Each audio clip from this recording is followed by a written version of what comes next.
억울한 누명을 쓰다. 창세기 39장 6절에서 20절 말씀입니다.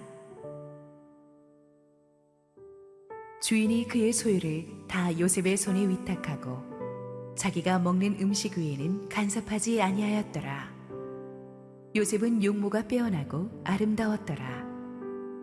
그 후에 그의 주인의 아내가 요셉에게 눈짓하다가 동침하기를 청하니 요셉이 거절하며 자기 주인의 아내에게 이르되 내 주인이 집안의 모든 소유를 간섭하지 아니하고 다 내 손에 위탁하였으니 이 집에는 나보다 큰 이가 없으며 주인이 아무것도 내게 금하지 아니하였어도 금한 것은 당신뿐이니 당신은 그의 아내임이라. 그런즉 내가 어찌 이 큰 악을 행하여 하나님께 죄를 지으리이까. 여인이 날마다 요셉에게 청하였으나 요셉이 듣지 아니하여 동침하지 아니할 뿐더러 함께 있지도 아니하니라. 그럴 때에 요셉이 그의 일을 하러 그 집에 들어갔더니 그 집 사람들은 하나도 거기에 없었더라. 그 여인이 그의 옷을 잡고 이르되 나와 동침하자. 그러나 요셉이 자기의 옷을 그 여인의 손에 버려두고 밖으로 나가매 그 여인이 요셉이 그의 옷을 자기 손에 버려두고 도망하여 나감을 보고 그 여인의 집사람들을 불러서 그들에게 이르되 보라, 주인이 히브리 사람을 우리에게 데려다가 우리를 희롱하게 하는도다. 그가 나와 동침하고자 내게로 들어오므로 내가 크게 소리 질렀더니 그가 나의 소리 질러 부름을 듣고 그의 옷을 내게 버려두고 도망하여 나갔느니라 하고 그의 옷을 곁에 두고 자기 주인이 집으로 돌아오기를 기다려 이 말로 그에게 말하여 이르되 당신이 우리에게 데려온 히브리 종이 나를 희롱하려고 내게로 들어왔으므로 내가 소리질러 불렀더니 그가 그의 옷을 내게 버려두고 밖으로 도망하여 나갔나이다. 그의 주인이 자기 아내가 자기에게 이르기를 당신의 종이 내게 이같이 행하였다 하는 말을 듣고 심히 노한지라. 이에 요셉의 주인이 그를 잡아 옥에 가두니 그 옥은 왕의 죄수를 가두는 곳이었더라. 요셉이 옥에 갇혔으나 할렐루야. 우리 하나님께 감사와 영광의 박수 올려드리겠습니다. 우리 축복된 40일 신년 특세 19일차에 오신 우리 현장에 오신 모든 성도님들과 지금 실시간 온라인 생방송으로 함께하고 계신 국내 모든 성도님들에게 하나님의 샬롬이 이 시간 넘치도록 임하기를 축원합니다. 우리가 기도를 하다 보면 우리가 원하는 기도 제목들이 이루어지기 전에 일어나는 것들이 있는데 기도를 통해서 성령께서 우리의 지정의로 임하십니다. 그래서 우리의 감정에서 분노가 빠지고 그리고 우리의 생각이 깨끗해지고 우리의 의지가 하나님 중심으로 바뀌어가는 우리 자신도 모르게 그렇게 바뀌어져 가는 그 과정을 느끼게 될 것입니다. 그렇기 때문에 모든 순간이 다 기도 응답입니다. 우리가 기도하는 과정에서 벌써 기도 응답이 임하고 있고 하나님이 생각하시는 기도 응답과 우리가 생각하는 기도 응답이 또 달라요. 우리가 생각하는 기도 응답은 그 대학에 들어가고 그 직장에 취직하고 결혼을 하고 이런 것들이 기도 응답인데 하나님의 생각하시는 기도 응답은 그 기도하는 과정에서 우리가 바뀌는 것도 기도 응답이고요. 그 과정에서 우리가 부서지고 겸허해지고 하나님을 생각하게 되는 것도 다 기도 응답인 줄로 믿습니다. 이 세상에는 말씀드렸지만 기적 같은 건 없다고 믿는 사람과 모든 게 기적이라고 믿는 사람이 있죠. 기도하는 사람은 모든 것이 기적이라고 믿습니다. 살아있는 것이 기적이고 숨쉬는 것이 기적이고 사랑하는 가족이 옆에 있는 것이 기적이라는 것을 날마다 인정하고 입으로 선포하고 살면 하나님께서 더 큰 기적의 축복들을 우리에게 주시는 줄 믿습니다. 함께 한번 또 기도하시고 말씀 보겠습니다. 사랑의 아버지, 은혜를 감사합니다. 오늘도 추운 새벽 공기를 마시면서 은혜의 자리를 사모해서 달려온 우리 성도들 축복하시고 하늘의 음성을 들려 주옵소서. 부족한 종을 가리시옵소서. 예수님 이름으로 기도했습니다. 아멘. 우리가 믿음의 길을 가다 보면 두 가지 종류의 고난을 겪게 됩니다. 하나는 우리 삶을 폭풍처럼 갑자기 덮치는 고난이고, 또 하나는 너무나 나이스하고 매력적인 겉모습으로 오지만 속에는 가시가 담긴 그런 고난입니다. 첫 번째 유형의 고난은 누가 봐도 무서운 맹수처럼 우리의 삶을 산산이 부셔놓습니다. 쉽게 말하면 그냥 얼굴에 험악한 얼굴을 하고 노골적으로 우리를 때리고 상처 주는 꼭 조폭 같은 고난이. 그렇지만 두 번째 유형의 고난은 굉장히 아름다운 장미꽃으로 위장한, 그래서 겉에 보기에는 우리가 정말 깜빡하면 경계심을 늦추는, 그러나 그 뒤에는 무서운 가시가 숨어 있는 고도의 사기꾼 같은 고난이. 어, 요셉은 형들의 손에 붙들려 하루아침에 애굽의 노예로 끌려오면서 첫 번째 유형의 고난, 꼭 얼굴, 괴물의 얼굴을 한 아주 난폭하게 핥히는 맹수 같은 고난을 겪었습니다. 하나님의 도우심으로 그 첫 번째 고난을, 트라우마를 이겨내고 있었어요. 어제 본문에서 우리는 요셉이 노예로 팔려간 집에서도 하나님과 동행함으로써 은혜를 광야 속에서 입는 것을 보았습니다. 요셉은 자신의 주인 바로의 친위대장 보디발의 절대적인 신임을 받습니다. 빠른 시일에 그 집 살림을 총괄하는 자리에 오르게 됩니다. 왕의 오른팔 보디발의 집이 보통 집이 아니라고 말씀드렸죠. 나라에서 최고 가는 권력자, 권력 실세의 집이기 때문에 그 살림도 규모가 우리나라 준재벌 그룹에 준하는 어마어마한 것이었을 거예요.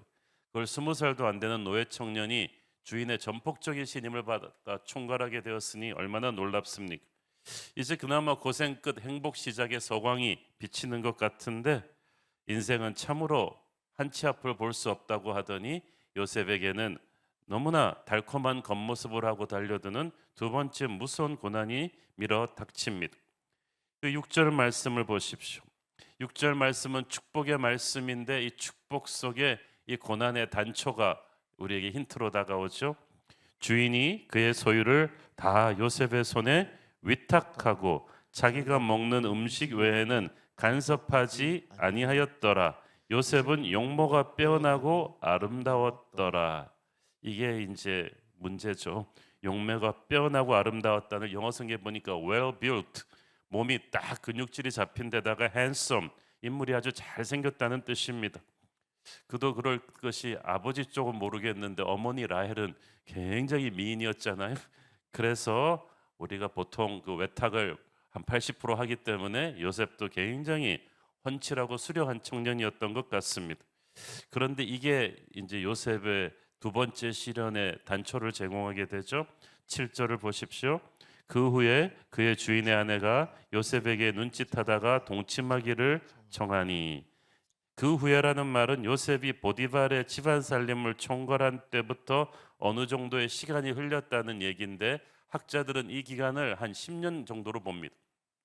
그러니까 요셉이 이제 10대 후반에 노예로 끌려왔다가 이제 20대 중반을 훨씬 넘어선 청년이 된 거예요. 보디발의 집에서 요셉은 주인 다음에 힘을 가진 2인자였기 때문에 아무래도 주인 부부와 접촉할 일이 많았겠죠. 근데 보디발의 부인이 요셉을 보니까 그 준수한 외모와 깨끗한 인품에 매료된 것 같습니다. 그 다음부터 노골적으로 요셉을 유혹하기 시작합니다. 요셉이 지금 20대 아주 혈기왕성한 젊은이입니다. 그리고 보디발의 아내는 그냥 동네 아줌마가 아닙니다. 이집트 왕의 최측근 보디발의 아내가 될 정도로 매력적인 여인입니다. 여러분, 여성분들 아십니까? 현대 화장품과 패션의 원조가 고대 이집트입니다. 클레오파트라의 전설이 괜히 생긴 게 아닙니다. 그래서 이 고대 이집트의 향료나 화장품이나 이런 이 패션 문화는 대단했습니다. 그렇게 매력적인 여인이 몸에 향수를 뿌리고 매일 유혹을 해오는 것을 이 청년이 뿌리치기는 쉽지 않았을 거예요. 주인집 마님이기 때문에 말만 잘 들으면 큰 혜택도 따라올 수 있었는데, 반대로 이걸 거절하다가는 언젠가는 큰 어려움에 부딪힐 처지였습니다. 노예가 한번 눈밖에 나면은, 주인 눈밖에 나면은 사정 없거든요. 또 중요한 것은 요셉이 이 여인의 요구에 응한다 해도 아무도 모를 수 있었다는 사실이죠. 사람들의 눈을 피해서 한번 욕망을 채울 수도 있었어요. 역사학자들에 의하면 그 당시 애굽 여인들은 결혼 유무를 떠나서 외간 남성들, 특히 노예들과도 자유로운 연애를 할 정도로 아주 개방적이고 음란했었다고 전합니다. 그런 문화 속에서 주인집 마님이 마음에 드는 노예들과 정을 통하는 것쯤은 뭐 아무렇지도 않게 자행되는 것이 그 당시 트렌드였던 것 같습니다. 아마 요셉이 보통 사람이었다면 그렇게 했겠죠. 그러나 요셉은 세상이 아무리 썩고 부패해도 하나님의 사람이었어요. 우리도 그 사실을 잊지 말아야 합니다. 세상이 아무리 다 그렇게 한다고 해도 우리는 하나님의 사람입니다. 세상 모두가 그 길을 가도 갈 수 없는 길이 하나님의 사람에게는 있는 법이에요. 옛날에 어떤 권사님이 그분이 50대였는데 그 얘기를 하시는 거예요. 친구들끼리 모여서 얘기를 하는데 남자친구 없는 게 자기뿐이더라고요. 그 정도로 요새 문화가 그렇게 막 타락을 했는데 그래서 권사님이 씩 웃으면서 하지만 목사님 저는 하나님의 사람이잖아요. 세상이 아무리 그렇게 가도 저는 하나님의 사람이잖아요. 저는 그분의 말씀이 제 가슴에 탁 각인되어서 그렇죠. 세상 유행이 아무리 그렇게 간다고 해도 우리는 하나님의 사람이다. 8절 9절 읽습니다. 요셉이 거절하며 자기 주인의 아내에게 이르되 내 주인이 집안의 모든 소유를 간섭하지 아니하고 다 내 손에 위탁하였으니 이 집에는 나보다 큰 이가 없으며 주인이 아무것도 내게 금하지 아니하였어도 금한 것은 당신뿐이니 당신은 그의 아내임이라. 그런즉 내가 어찌 이 큰 악을 행하여 하나님께 죄를 지으리까. 저 인생 가치관이 아주 뚜렷하죠. 우리가 이런 정확한 정신 자세를 가지고 세상에서 산다면은 흔들릴 일이 없죠. 첫째, 나를 믿고 집안 살림 전체를 총괄하는 임무를 맡긴 주인에 대한 신의를 저버릴 수가 없다. 나보다 큰 이가 없다. 이것은 교만해서 한 말이 아니라 큰 자리는 큰 책임을 동반한다는 것을 요셉이 아는 거예요. 보통 사람 같으면 큰 자리에 앉혀놓으면 교만해져 가지고 권세를 휘둘러서 자기 하고 싶은 걸 할 텐데 요셉은 그 큰 자리에 따라오는 책임을 더 중시했어요. 우리나라 높은 자리에 앉는 분들이 좀 요셉 같았으면 좋겠어요. 큰 자리에서 힘을 휘둘러서 자기 욕심 채우지 말고 이 자리가 얼마나 큰 책임을 수반하는지를 알고 힘을 절제를 해야 돼요. 요셉이 그걸 했다는 거죠. 하고 싶은 건 뭐든지 할 수 있는 힘이 주어져 있었지만 요셉은 그 힘을 사사로이 사용하지 않았습니다.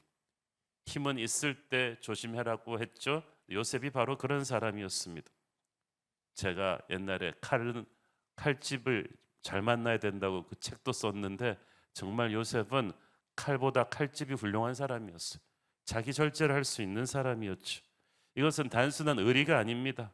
상관이 우리를 믿고 부여해 준 그 힘을 절제하는 것, 그것은 하나님의 성령의 사람이기 때문에 가능한 거예요.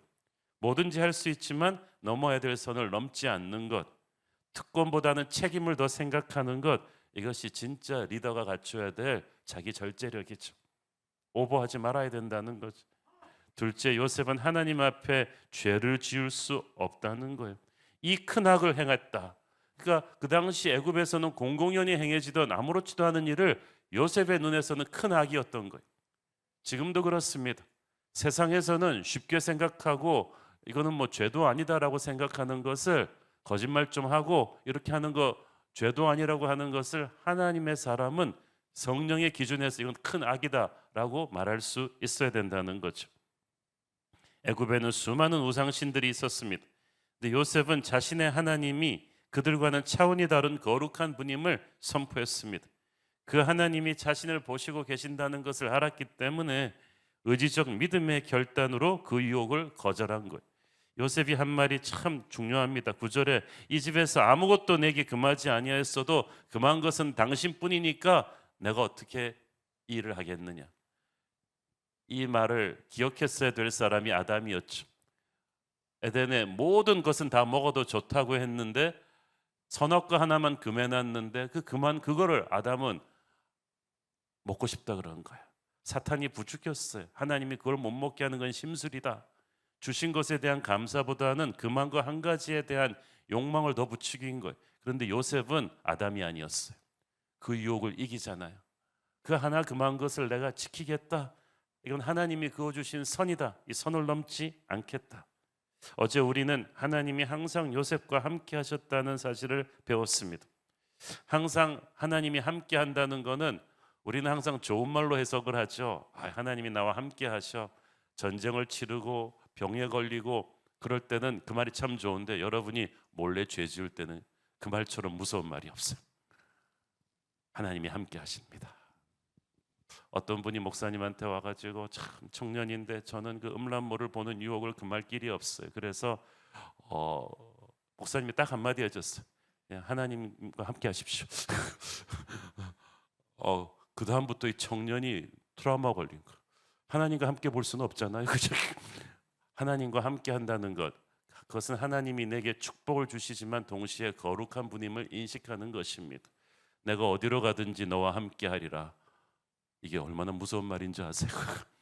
이제 뒤에서 몰래 사고 칠 수 없다는 거죠. 하나님이 함께 하신다는데 내가 어디를 가든지, 제가 말씀드렸잖아요. 출근할 때 Let's go Holy Spirit, 성령님 같이 가십시다. 그렇게 하고 끝까지 같이 갈 수 있는가? 그게 이제 우리의 양심이죠. 요셉이 그 양심의 사람이었어요. 요셉은 자신과 함께 하시는 하나님의 임재를 느끼면서 유혹을 이겨낼 수 있었어요. 여러분, 죄는 법을 많이 만들어서 제재한다고 안 지는 게 아닙니다. 내가 하나님과 함께 한다는 것을 의식하는 사람만이 결단할 수 있는 거예요. 요셉이 바로 그런 사람이었어요. 주인집 마님의 유혹은 전혀 새로운 유형의 위기였죠. 그동안 요셉이 10년간 성실하게 노예생활, 직장생활 하면서 쌓아올린 모든 것을 한꺼번에 무너뜨릴 수 있는 시련이었습니다. 비전의 사람은 그 비전을 이루기까지 참 많은 고난을 통해서 거기까지 갔어요. 형들에게 배신당하고 노예로 팔린 것도 무서운 고난인데, 이 매력적인 주인 마님의 유혹을 통해 다가온 고난은 전혀 이 결이 다른 고난이었죠. 서두에서 말씀드렸듯이 우리가 배신과 좌천으로 인생이 추락하는 것도 위기지만, 너무나 매력적으로 다가오는 유혹, 그 뒤에 숨어있는 가시의 유혹이, 이것도 정말 만만치 않은 유혹입니다. 이건 마치 어느 게 더 큰 고난이냐라고 말하면 우열을 가리기가 힘들죠. 조폭한테 맞는 게 무섭냐, 사기꾼한테 다 뺏기는 게 무섭냐, 그러면 둘 다 힘든 고난이잖아요. 오늘날 우리 한국도 고대 이집트 못지않게 진짜 음란한 사회가 되었어요. 어린이들도 청년들 마음만 먹으면 얼마든지 스마트폰으로 음란물에 접할 수가 있죠. 이 시대에 순결, 거룩이라는 말을 하면 정말 구시대의 고리타분한 말로 여겨질 정도로 우리 사회가 성적으로 타락했어요. 얼마나 많은 가정들이 이 배우자 불륜으로 인해 깨지고 있는지 모릅니다. 세상은 들키지만 않으면 괜찮다고 합니다. 그러나 하나님의 사람은 항상 하나님과 동행하고 있다는 것을 인식하고 살아야 되는 거예요. 자신을 지키고 가정을 지키고 교회를 지켜야 됩니다. 그래야 나라가 건강하게 돼요. 이렇게 성적인 음란 문화가 끝까지 간 나라치고 망하지 않는 문명은 없었어요. 10절을 보니까 보디발의 아내는 요셉의 거절에도 불구하고 날마다 요셉에게 다가왔다고 했죠. 여기서 우리는 이 악이 얼마나 끈질긴가를 알 수가 있어요. 우리가 쉬지 않고 기도하잖아요. 마귀는 쉬지 않고 공격해 옵니다. 하나님의 사람을 무너뜨리려는 마귀의 공세는 아마 천국 가는 날까지 수그러들지 않을 거예요. 한번 실패해도 포기하지 않아요. 그 다음에는 방법을 바꿔갖고 또 들어옵니다. 우리가 정말 믿음 안에 굳게 서 있지 않으면, 항상 기도하지 않으면, 우리 주님과 함께 동행하지 않으면 이 싸움을 이기기가 쉽지 않습니다. 그래서 요셉이 승리한 거예요. 그는 항상 하나님과 동행했기 때문에 이 끈질긴 유혹을 계속 거절할 뿐 아니라 아예 함께 있지도 아니하더라. 아예 그 빌미를 주지 않았어요. 그런데 이 죄의 유혹이라는 게 내가 조심한다고 꼭 이길 수 있는 것도 아니었어요. 드디어 사고가 터졌습니다. 11절을 보니까 하루는 요셉이 집에 들어왔는데 마님과 자기 빼놓고는 아무도 없었어요.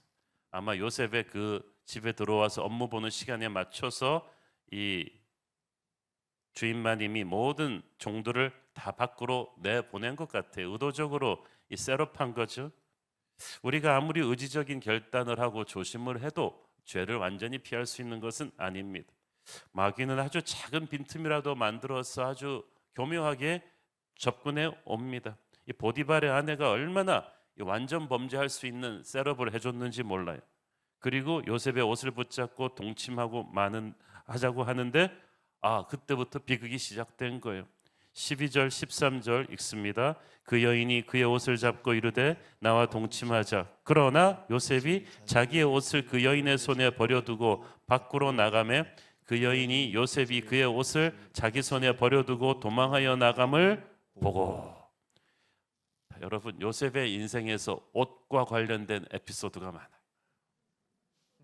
첫 번째 고난을 당할 때, 그 맹수 같은 고난을 당할 때 아버지가 입혀준 채색옷, 그 후계자의 상징, 사랑과 은혜의 상징이었던 그 채색옷이 갈갈이 찢겨져 버렸잖아요. 그때 요셉은 내 인생에 이렇게 좋은 옷 입어볼까 했는데 애굽에 와서 보디발의 집에 총살림을 총괄하면서 아마 그 채색옷보다 더 비싼 옷을 입고 있었겠죠. 두 번째 입고 있었던 요셉은 요셉의 두 번째 인생의 승리를 말하는 것이었습니다. 보배롭고 존귀한 옷이었는데, 근데 그 옷이 문제는 보통 노예들이 입는 옷과는 달리 긴 소매가 달린 겉옷이었어요. 그래서 이 아내가, 이 주인집 마님이 이 옷소매를 붙들 수가 있었던 거예요. 요셉은 화들짝 놀라서 이 뿌리치고 도망치는 과정에서 자기의 옷을 여인의 손에 남겨주고 말았습니다. 이 여인의 손에 남겨진 요셉의 옷은 요셉 편에서는 거룩과 순결의 증표였지만 그 여인 입장에서는 이 짓밟힌 자존심과 밀려오는 수치심의 증표였어요. 요셉을 향한 그녀의 그 호감은 순식간에 분노와 증오의 칼로 변해버립니다. 자기 손에 남아있는 요셉의 옷을 붙들고 여인의 머릿속은 컴퓨터처럼 돌아갑니다. 이 괘씸한 요셉을 파멸시키려는 이 플랜이 순식간에 생겨난 거예요. 온몸의 힘을 모아서 앙칼진 비명을 지르기 시작합니다. 이제부터 우리가 TV 막장 드라마에서나 보던 일들이 이제 막 성경에 나오죠. 전혀 거룩하지 않은 말씀인데 얼마나 이 요셉이 끔찍한 이 음모의 희생양이 되었는지를 우리는 여기서 보지 않습니까? 14절 15절 그 여인의 집사람들을 불러서 그들에게 이르되 보라, 주인이 히브리 사람을 우리에게 데려다가 우리를 희롱하게 하는도다. 그가 나와 동침하고자 내게로 들어오므로 내가 크게 소리 질렀더니 그가 나의 소리 질러 부름을 듣고 그의 옷을 내게 버려두고 도망하여 나갔느니라 하고. 집안에는 아무도 없었지만 보디발이 왕의 친위대장이니까 집 밖에는 경비 서는 병사들이 많았겠죠. 마님의 찢어지는 듯한 비명소리에 다들 화들짝 놀라 달려 들어왔을 텐데 그들에게 이 마님은 사실과는 정반대의 거짓말로 상황 설명을 합니다. 요셉이 자기에게 달려들어 성폭행하려고 했다. 근데 자기가 거절하며 소리를 지르니까 겉옷을 남겨두고 도망간다는 거예요. 정말 입이 쩍 벌어지는 아주 교활한 피해자 코스프레죠. 적반하장이라는 말이 있는데 바로 이런 상황입니다. 그런데 뭐 어떡합니까? CCTV가 있는 것도 아니고 주인집 마님의 말이 먹힙니까? 아니면 노예의 말이 먹힙니까? 보디발의 아내는 자기의 계획이 무산되자 너무 자존심이 상해서 모든 죄를 요셉에게 덮어 씌웁니다. 그리고 눈에 보이는 정황으로는 그녀의 말이 다 맞아 떨어졌어요. 증인도 한 명도 없어요. 또 서로 좀 미식적인 구석이 있지만 주인과 노예의 신분은 하늘과 땅 차이던 그 시절에 누가 이 가련한 노예의 편을 들어주겠습니까? 16절 18절 봅니다. 그의 옷을 곁에 두고 자기 주인이 집으로 돌아오기를 기다려 이 말로 그에게 말하여 이르되 당신이 우리에게 데려온 히브리 종이 나를 희롱하려고 내게로 들어왔으므로 내가 소리질러 불렀더니 그가 그의 옷을 내게 버려두고 밖으로 도망하여 나갔나이다. 이 여자는 증거물인 요셉의 겉옷을 보관해 두고 남편이 퇴근해서 집에 돌아오기를 기다렸겠죠. 아마 돌아오는 동안에 옷을 좀 더 찢어놨을지도 모르겠습니다. 뭐 무슨 일을 못 하겠어요, 이런 사람이. 남편이 돌아오자마자 막 증거물을 들이밀면서 요셉을 모함했습니다. 19절 20절 그의 주인이 자기 아내가 자기에게 이르기를 당신의 종이 내게 이같이 행하였다 하는 말을 듣고 심히 노한지라. 이에 요셉의 주인이 그를 잡아 옥에 가두니 그 옥은 왕의 죄수를 가두는 곳이었더라. 요셉이 옥에 갇혔으나 요셉은 청천벽력이 따로 없습니다. 다시 한번 말도 안 되는 음모를 희생양이 되어서 시련의 구렁텅이로 굴러 떨어지게 됩니다. 그때까지 10년 동안 요셉이 그 집안을 얼마나 잘 경영했겠어요? 그토록 자신을 총애하던 주인 보디발이 아내의 거짓말을 듣고 분노해서 요셉을 감옥에 쳐넣어버립니다. 우리 생각에는 어떻게 자기 아내 말만 듣고 그렇게 총애하던 요셉을 그렇게 헌신자처럼 버릴 수 있는가라고 생각할 수도 있을 텐데, 그 당시 애굽에서 노예가 이런 죄를 지으면 이 정도 처벌로 끝나는 게 아니라 거의 즉시 죽여도 아무 말도 할 사람이 없습니다. 그런데 보디발이 요셉을 감옥에 보내는 것으로 끝냈다. 그것도 중죄를 지은 피라미드 노역장 같은 무서운 사람 죽으라고 보내는 이런 살인범, 강간범들을 보내는 감옥이 아니고 자기 집에 있는 왕의 죄수를 가두는 곳. 이게 어떤 곳이냐면 고도의 정치범들 있잖아요. 그런 사람들, 함부로 대할 수 없는 사람들을 임시로 가둬놓는 그 좋은 감옥에 요셉을 넣었다는 거예요. 여기서 좀 힌트가 나오는데 보디발은 직감적으로 요셉이 프레임을 뒤집어 썼다는 걸 알았을 거예요. 10년을 지켜봤는데 보디발이 요셉의 인품을 모르겠습니까? 그리고 자기 아내가 평소 행실이 바르지 못하다는 사실을 어느 정도 알고 있었을 거예요. 평소 품행 단정하시고 인품이 고결한 마님이 이런 짓을 하겠어요? 처음에는 부인 말만 듣고 잠시 흥분하고 분노했지만 잠시 감정을 가라앉히고 앞뒤 상황을 분별해 본 결과 보디발은 요셉이 뭔가 억울하다는 것을 속으로 확신했음이 분명합니다. 그렇지만 문제는 보디발이 공인이었다는 사실. 온 동네 떠들썩하게 밝혀진 이 사실에서 아내가 요셉한테 프레임을 뒤집어 세웠다고 말한다는 것은 자기 집안의 명예를 땅에 떨어뜨리는 것이었어. 이건 사실이라도 그렇게 사실이 되면 안 됩니다. 바로 왕 앞에서 자기의 직위가 흔들릴 수도 있었어. 그래서 어떻게든 공적으로 요셉을 처벌해야만 했던 거죠. 그래서 자기 집안의 체면과 명예를 지킬 수가 있기 때문이죠. 그래서 할 수 없이 요셉은 감옥에 들어갑니다. 요셉이 이 순간 펄쩍 뛰면서 변명하거나 화내고 항의하지 않았다는 것을 보십시오. 당신 부인이 유혹한 건데 내가 그동안 당신을 위해 얼마나 신실하게 일했는데 이럴 수 있습니까? 억울합니다 라고 대들지 않았다는 거예요. 요셉은 이 억울한 상황을 조용히 견뎌냅니다. 우리가 이렇게 예기치 않은 억울함과 비난을 직장생활하면서 또 살면서 뒤집어 쓰는 경우가 있는데 정말 울분이 터지죠. 그런데 이럴 때 우리는 요셉처럼 하나님을 붙잡고 이 억울한 폭풍을 이겨내는 게 중요합니다. 요셉은 하나님의 사람이거든요. 비전의 사람이거든요. 형들에게 배신당해서 애굽으로 팔려왔을 때도 요셉은 이해할 수 없었지만 인내했어요. 성실하게 주인집 일을 사심없이 10년 동안 섬겼는데 욕망의 유혹도 컷하고 이겨냈는데 그 대가가 감옥이다. 얼마나 억울하고 분하겠습니까? 상식적으로 드는 생각이 뭐겠어요? 하나님 어떻게 나한테 이럴 수 있지? 좀 살만하면 다시 고난으로 밀어넣으시고 좀 살만하면 다시 고난으로 밀어넣으시고 너무 분하고 서글펐을 것. 여러분, 요셉이 노예로 팔렸을 때 자기 인생은 이제 추락할 만큼 추락했다고 생각했는데 노예에서 더 내려가는 데가 있었어요. 노예인데 또 감옥 가는 거예요. 도대체 내 인생은 어디까지 내려갈 수 있지? 이런 생각이 안 들었겠습니까? 여러분, 예수 잘 믿는데 이렇게 억울하게 고난에 빠지는 경우가 있어요. 남들처럼 거짓말도 안 하고 정직하게 살았는데 결과가 나쁘게 나오는 거예요. 나는 좋은 씨를 뿌렸는데 나쁜 열매를 추수하게 되고, 나는 선으로 그를 대했는데 그는 뒤에서 나를 음해하고. 정석대로라면 이렇게 되면 안 되잖아요. 나는 의의 길을 선택하면 하나님이 복을 주시고 잘 되게 해주시고 저 악한 애들이 망해야 되는데 상황이 정반대로 흘러가요. 억울한 마음에 사람이 원망스럽고 하나님 원망스럽습니다. 털썩 주저앉아 시험에 들 수도 있는데 요셉의 훌륭한 점은 시험에 들 상황에서 시험에 안 드는 거예요. 하나님의 사람이 진짜 그런 것 같아요. 자기의 무죄함을 속으로 짐작해 알면서도 자기를 지켜주지 않는 주인 보디발이나 난 나가면 두고 보자, 그 주인집 마님에 대해 복수의 칼을 갈지도 않아요. 나중에 요셉이 총리 대신 돼갖고 보디발 집안을 그냥 다 무너뜨렸다 이런 말이 성경에 없잖아요. 요셉은 항상 하나님과 동행했기 때문에 그를 찍어대는 까마귀들의 레벨로 자기가 내려가지 않았어요.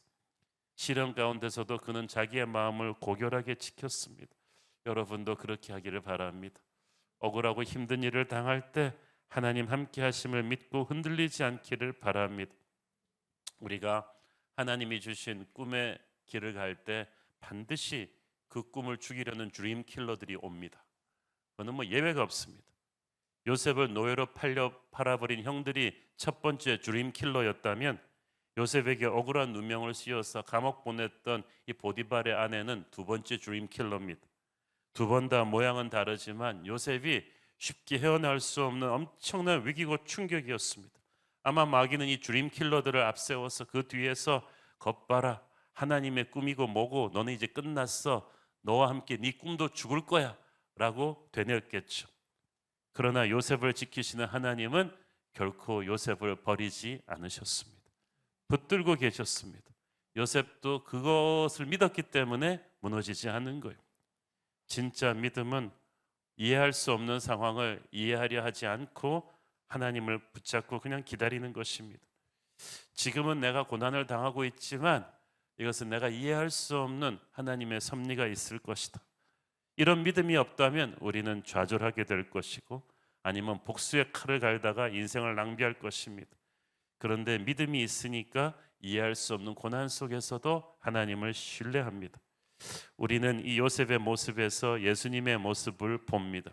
어떤 마귀의 유혹에도 단호히 대처하셨던 그 예수님의 모습.